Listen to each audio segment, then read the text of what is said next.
Hi hello everyone, అందరికీ నమస్కారం. Welcome to chit chat with acting guru. ఈరోజు ఆల్రెడీ ఇంతకుముందు మీకు వోకల్ ఎక్సర్సైజెస్ ఎవ్రీడే ప్రాక్టీస్ చేయటం వల్ల మీ వోకల్ కార్డ్స్ ఫ్రీ అయ్యి వాయిస్ బాగా వస్తుంది అని చెప్పేసి మనం మాట్లాడుకున్నాం. దానికి సంబంధించిన ప్రాక్టికల్స్ ఈరోజు చేయడానికి ట్రై చేద్దాం. జనరల్గా బెనిఫిట్ ఆఫ్ వోకల్ ఎక్సర్సైజెస్ ఏంటంటే చాలామందికి హస్కీ వాయిస్ వస్తుంది, కొంతమందికి హిస్సింగ్ సౌండ్స్ వస్తాయి, కొంతమందికి బజింగ్ సౌండ్స్ వస్తుంది, కొంతమంది గొంతు బొంగురుగా ఉంటుంది, క్లియర్గా మాట్లాడలేరు. ఇలాంటి ఇంప్యూరిటీస్ అన్నీ క్లియర్ అవ్వడానికి మనకు వోకల్ ఎక్సర్సైజెస్ బాగా ఉపయోగపడతాయి అన్నమాట. సో ఆ వోకల్ ఎక్సర్సైజెస్లో భాగంగా మనం వాయిస్ని అంటే ఫర్ ఎగ్జాంపుల్ ఇన్హేల్ చేసి హోల్డ్ చేసి బ్రెత్ తర్వాత అని చెప్పేసి చెప్పుకుంటూ ఉండాలి.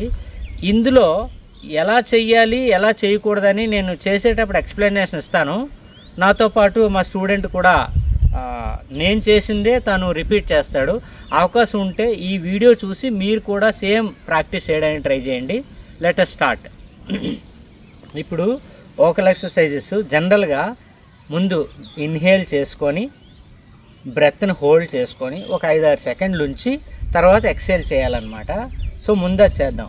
ఓకే, ఒకసారి inhale, hold the breath for a while, exhale,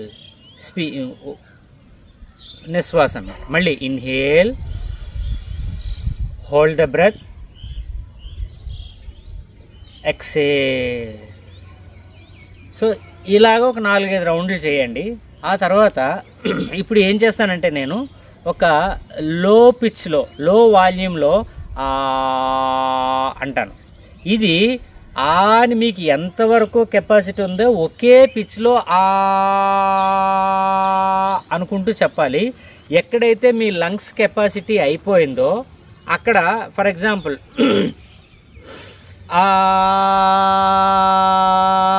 ఇంతవరకు సేమ్ చేసుంటారు. ఆ తర్వాత లంగ్స్లో కెపాసిటీ అయిపోతుంది, అలా చేయకూడదు. Don't squeeze your voice. అది అంటే మీకు ఎంతవరకు వస్తుందో అంతవరకు చేసి అక్కడ ఆగిపోగానే టక్కన ఆపేయండి. ఫర్ ఎగ్జాంపుల్ అబ్రప్ట్గా ఆపేసి ఇంకొంచెంగా ఎయిర్ లంగ్స్లో ఉండిపోతుంది కదా, మిగిలింది గాలి రూపంలో బయటకు వదిలేయాలి. అలా వదిలేయటం వల్ల దానికి కరెక్ట్ ఎఫెక్టివ్గా ఉంటుందన్నమాట. ఓకే, ఇన్హేల్,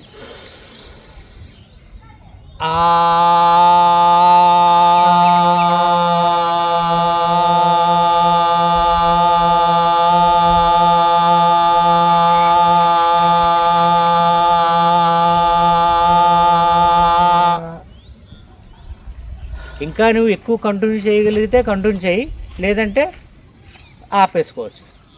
ఇది మిడిల్ పిచ్ యాక్చువల్గా. సో ఇట్లాగా ఈ మిడిల్ పిచ్లో 3-4 సార్లు ప్రాక్టీస్ చేయండి. ఇప్పుడు లో పిచ్లో ట్రై చేద్దాము. ఇన్హేల్,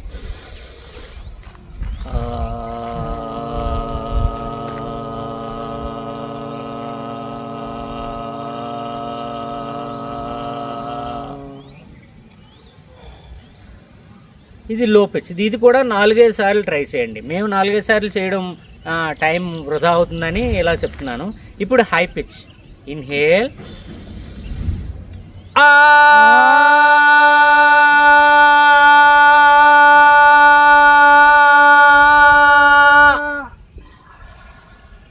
జనరల్గా హై పిచ్లో మనం ఎక్కువగా వాడం కాబట్టి ఈ హై పిచ్లో ప్రాక్టీస్ చేసేటప్పుడు ఏమవుతుందంటే వోకల్ కార్డ్స్ కొంచెం స్ట్రెయిన్ అయ్యి మనకు దగ్గులాగా వస్తుంది. అది very common. So high pitch కూడా 4-5 సార్లు ప్రాక్టీస్ చేయండి. ఇది లో, మిడిల్, హై చేసాం కదా.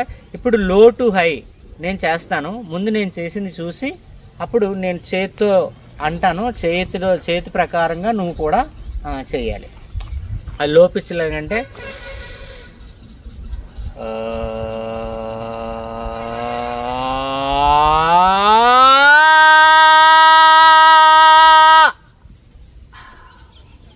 అంటే ఎంతవరకు చేయగలుగుతావో అంతవరకు చేసి టక్కన అబ్రప్ట్గా ఆపేసి అప్పుడు మిగతా ఎయిర్ బయటకు వదిలిపెట్టాలన్నమాట. Okay, now you follow my hand gesture. Inhale, start. నా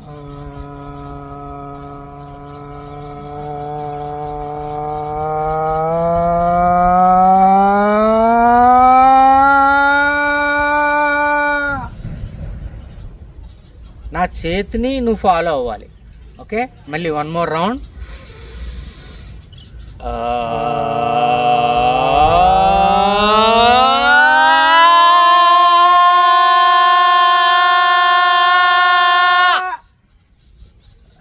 దట్ ఈస్ గుడ్. ఇది లో టు హై. అలాగే ఇప్పుడు high to low. Maximum voice open చెయ్యి. Ready, inhale, start.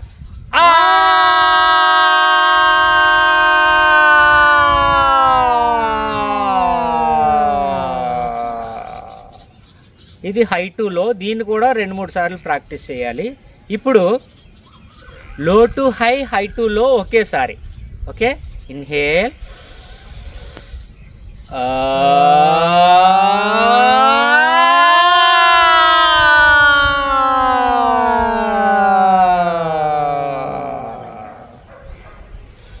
ఇది 2-3 సార్లు ప్రాక్టీస్ చేయండి. దగ్గు వస్తుంది ఫస్ట్ టైము. అలా 2-3 సార్లు ప్రాక్టీస్ చేయగా మీకు ఆటోమేటిక్గా వోకల్ కార్డ్స్ ఆ వాయిస్ని ప్రొడ్యూస్ చేయడానికి మీకు అలవాటు అవుతుంది అనమాట. ఇప్పుడు నేను హ్యాండ్ గెస్చర్ ఇస్తాను, దాని ప్రకారంగా వైబ్రేట్ చేసుకుంటూ వాయిస్ని మాడ్యులేట్ చేసుకోవాలి. ఇన్హేల్,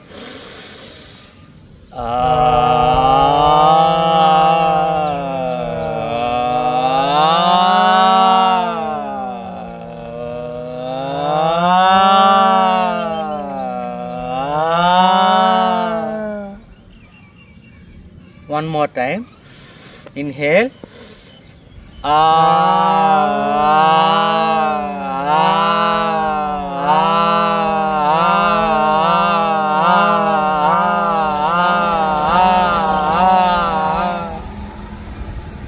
సో ఈ విధంగా మీరు ఎవ్రీడే మీకు వీలున్నప్పుడు ఉదయం కానీ ఈవినింగ్ కానీ మీరు ఈ ప్రాక్టీస్ చేసుకుంటే వోకల్ కార్డ్స్ ఫ్రీ అవుతాయి అన్నమాట. ఫ్రీ అయితే దానివల్ల మీరు వాయిస్ ప్రాపర్గా స్పీచ్ ఎలాంటి డిస్టర్బెన్స్ లేకుండా క్లియర్గా మాట్లాడగలిగే అవకాశం ఉంటుంది. సో ఇది మాత్రం ఎప్పుడూ ప్రాక్టీస్ చేయండి. సో వోకల్ ఎక్సర్సైజ్లో ఒక భాగాన్ని మీకు ఈరోజు ఎక్స్ప్లెయిన్ చేయడం జరిగింది. Hope you understand.